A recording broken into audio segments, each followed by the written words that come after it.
Pai do Senhor, essa já é a 7ª vez que eu estou tentando gravar isso aqui. É muito difícil, né? Pois esse é um recurso novo para nós e aí eu estou tendo uma certa dificuldade, né? Uma certa dificuldade. Aqui, como todos podem ver, não é um estúdio de rádio. Na verdade, isso aqui é o toalete da nossa casa. Mas nós vamos usar o recurso que temos, né? Com o objetivo de beneficiar aqueles que estão escutando e acompanhando o nosso trabalho. Como todos sabem, nós estávamos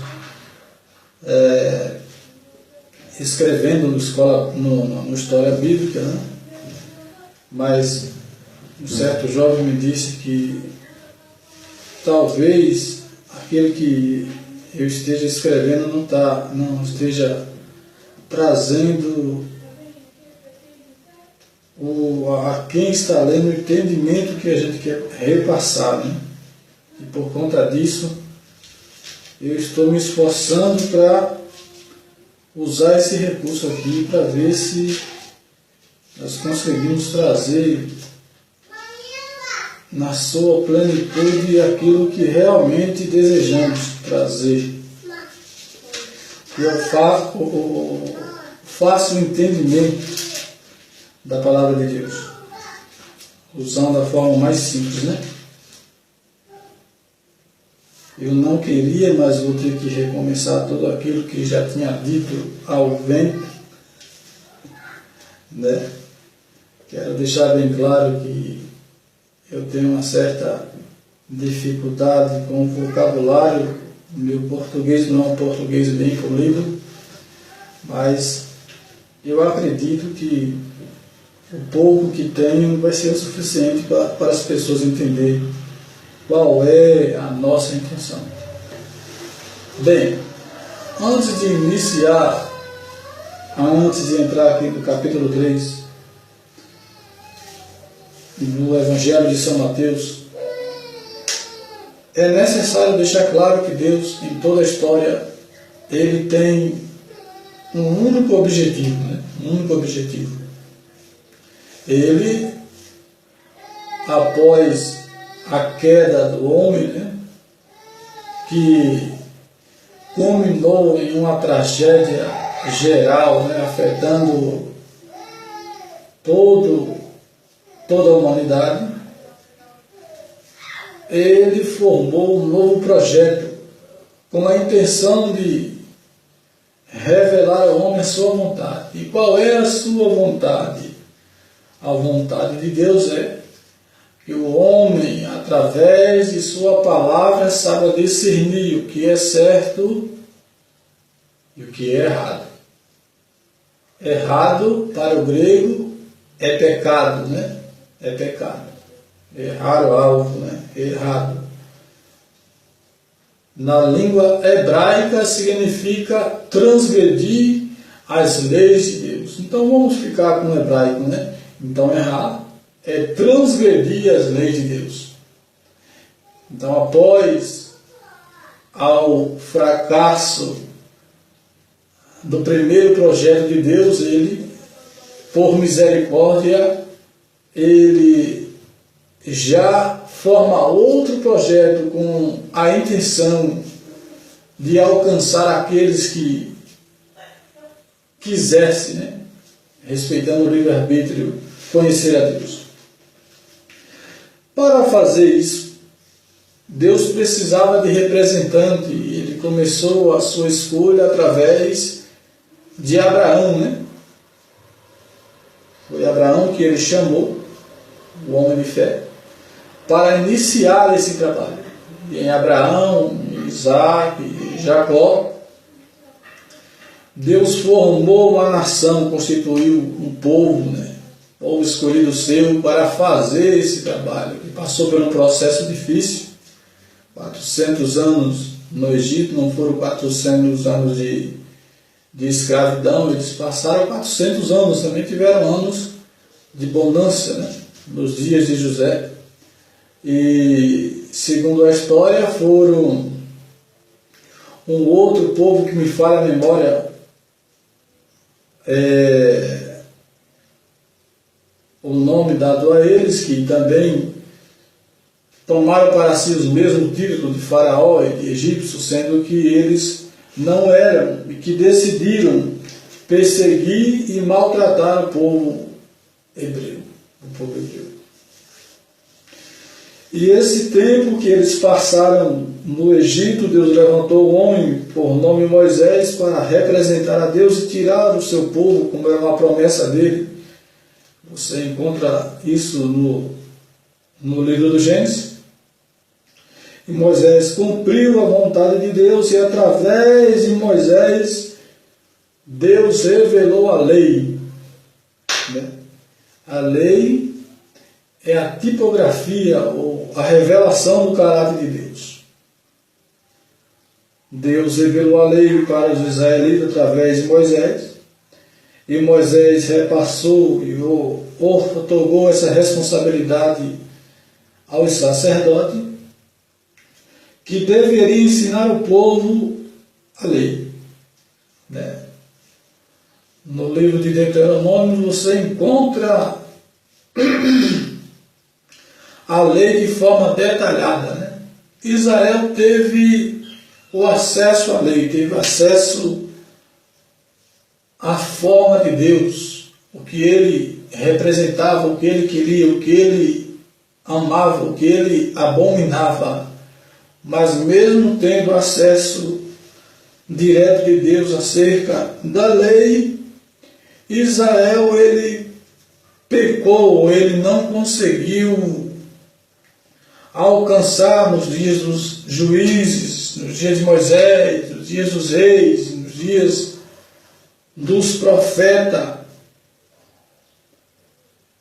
alcançar o objetivo de Deus, que era ser uma referência, né? Uma referência para as nações que viviam acampadas em torno deles, e até para gerações futuras.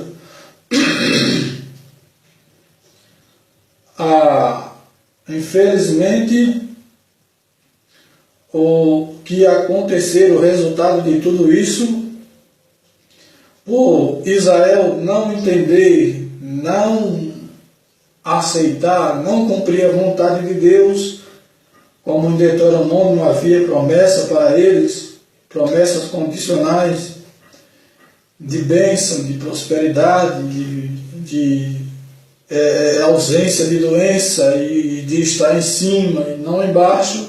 Também havia promessa de maldição se eles não se enquadrassem dentro da vontade de Deus. E isto realmente aconteceu. A história comprova que o povo, de forma geral, tanto os sacerdotes, tanto como os levitas, tanto como os reis, tanto como o povo, mais de 90% deles, exceto os profetas, eles pecaram de A a Z, como está escrito no livro de Lamentações de Jeremias. E esse pecado e a consequência desse pecado foi o que os levou até o exílio, né? 10 das tribos de Israel foram exilados pelos assírios e as outras duas pelos caldeus, né? Ou pelos babilônios. 70 anos se passaram, 70 anos se passaram de exílio e eles foram libertados, né? Libertados entre aspas, porque essa liberdade também era condicional. E mesmo assim foram beneficiados, porque eles puderam regressar para a sua terra natal e levar os objetos, levar as suas fazendas, levar os objetos do templo, e ainda receberam das mãos dos Medo-Persa de Ciro, se não me falha a memória, ajuda para reconstruir o templo e a cidade. Perdão. E eles recomeçaram essa reconstrução. Esdra encabeçou essa reconstrução, e não só a reconstrução da cidade, mas a reconstrução de todo o sistema religioso, buscando pela árvore genealógica quem era o sacerdote, quem era o levita, quem era o sumo sacerdote, e tentando reorganizar de novo o sistema para ver se alcançava aquilo que Deus realmente desejava deles. Mas o que a história revela também é que Israel, que havia sido beneficiado pelo Império dos Caldeus, pelo Império dos Medo-Persa, e até mesmo Alexandre Magno beneficiou a Israel, não é verdade? De forma que muitos dos judeus que gozavam desse benefício e se estabeleceram em lugares longe da sua terra natal não quiseram retornar, tão grande que era esse benefício. Mas o tempo passou e Alexandre morreu, e o reino e o império se dividiu, e essa divisão trouxe prejuízos. Trouxe prejuízo para o povo de Israel. Uma hora o líder beneficiava, outra hora levantava outro líder, e esse líder trazia consequências ruins, e assim por diante, até que a história revela que levantou-se um homem, um líder grego, que me falha a memória o seu nome, que colocou em seu coração em destruir a nação israelita, em destruir a lei, em destruir a religião. E ele perseguiu ferozmente o povo de Deus, de forma que muitos morreram, de forma que outros, para escapar da morte, se esconderam em caverna, e se esconderam em caverna também colocaram em sua mente, decidiram esconder os escritos, o que está referente à lei de Moisés, e também os escritos que falava acerca do ministério messiânico, o ministério de Jesus Cristo pelos profetas. Bom, por conta disso, o sistema religioso que Esdra tanto se esforçou para reorganizar de novo, sofreu um certo detrimento, porque era Deus que escolhia os líderes,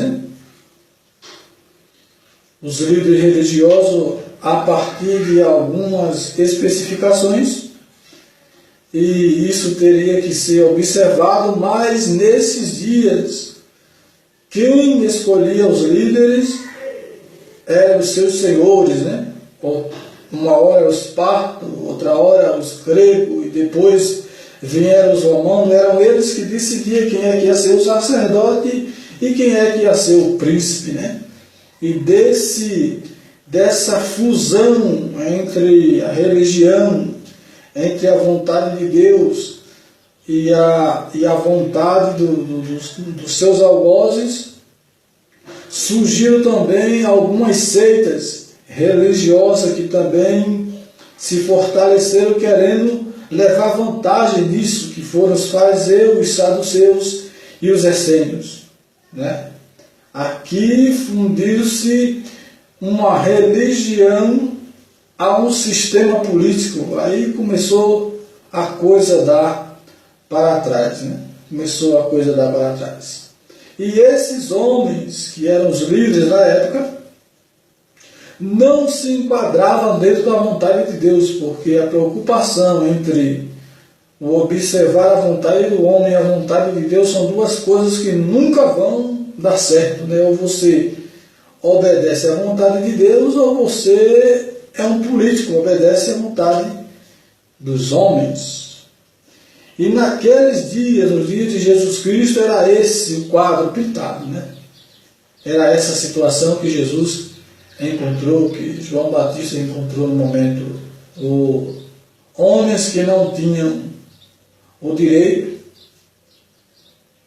ocupando lugares que não era de direito.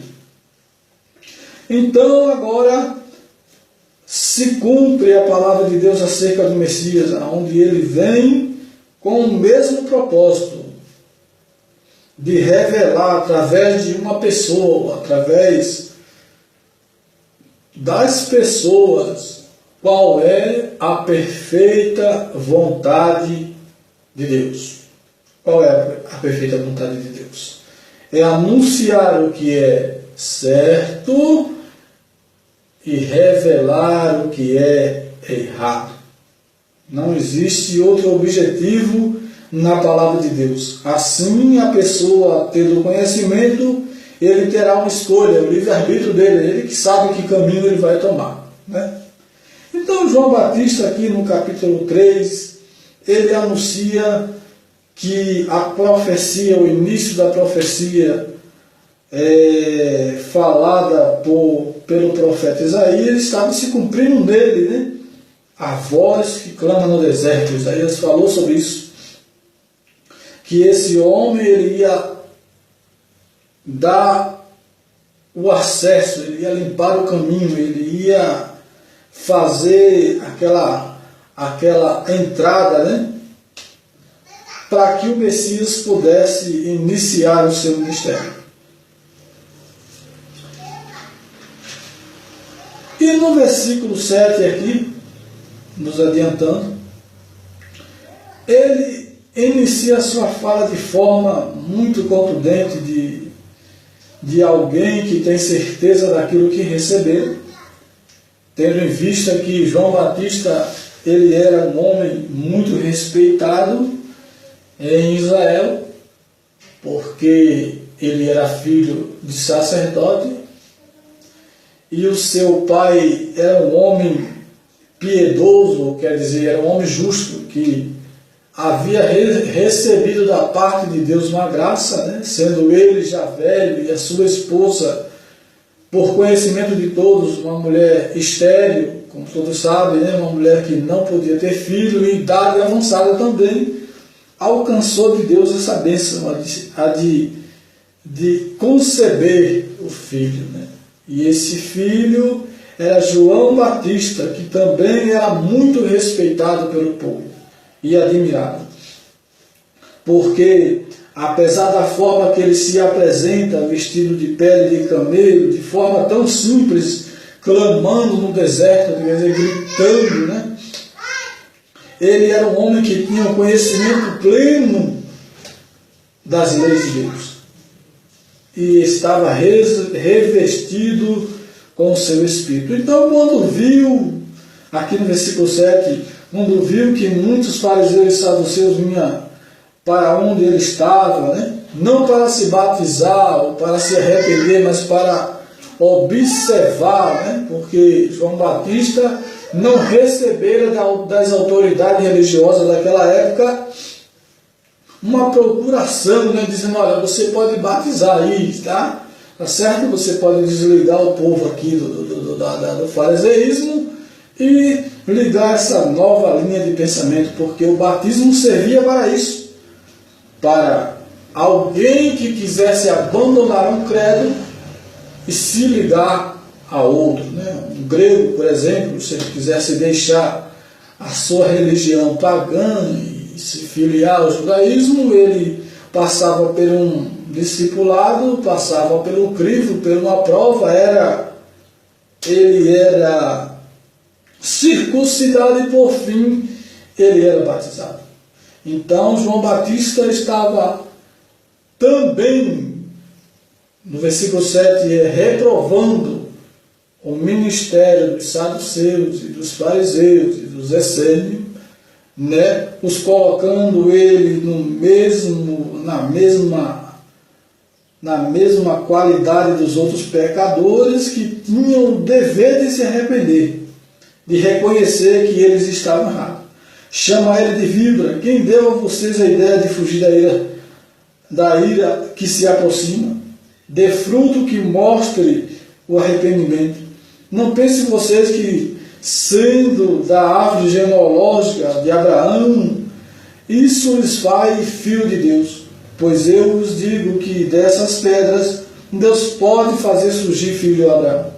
Machado está posto à raiz da árvore, e toda árvore que não der bom fruto será cortada e lançada no fogo.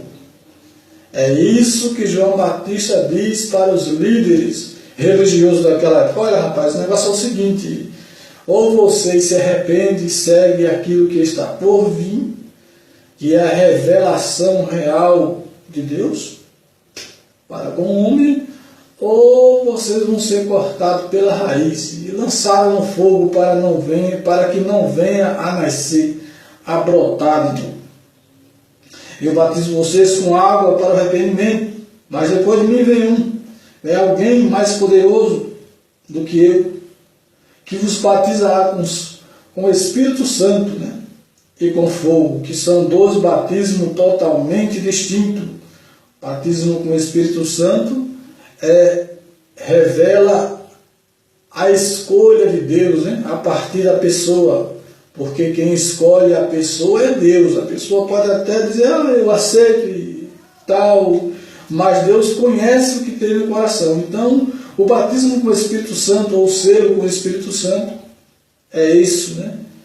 É isso, é uma escolha que parte de Deus. Deus chama a todos, mas Ele escolhe a partir das intenções ou da motivação da pessoa. É uma escolha dele. E com fogo, e o fogo aqui representa o juízo, é outro batismo, aqueles que rejeitasse a vontade de Deus, ou que aceitasse não revelasse através das suas obras, através do arrependimento, porque arrepender-se é isso, é tornar atrás, é notar que aquilo que você estava fazendo era errado e que há necessidade de mudança, né? Necessidade de mudança. Esses seriam batizados com fogo. O versículo 12 deixa bem claro: há pessoas que dizem que batismo no Espírito Santo com fogo é aquele que é batizado e ele é muito fervoroso na igreja, né? E ele pula, ele dança, ele rola no chão. Esse é o batizado com o Espírito Santo com fogo. Todavia, não tem base bíblica, né? Ele traz a pá em sua mão e limpará a sua eira, juntando o seu trigo no celeiro, mas o queimará a palha com fogo que nunca se apaga. Que nunca se apaga. Então aqui que ele deixa bem claro: o trigo são aqueles que aderiram à vontade de Deus, são os verdadeiros, que só Ele conhece, ninguém pode julgar. E a palha da mesma forma, isso também está condicionado a Ele. Naquele dia vai ser revelado quem é verdadeiro e quem é falso. O versículo 13, o 15, o 14 e o 16... 13, 14, 15, 16, é bem claro e não há necessidade que nós façamos aqui algum comentário, né? Eu espero que tudo isso que nós examinamos nesse momento seja de grande avalia para aqueles que estão nos escutando. E eu agradeço a oportunidade em nome de Jesus.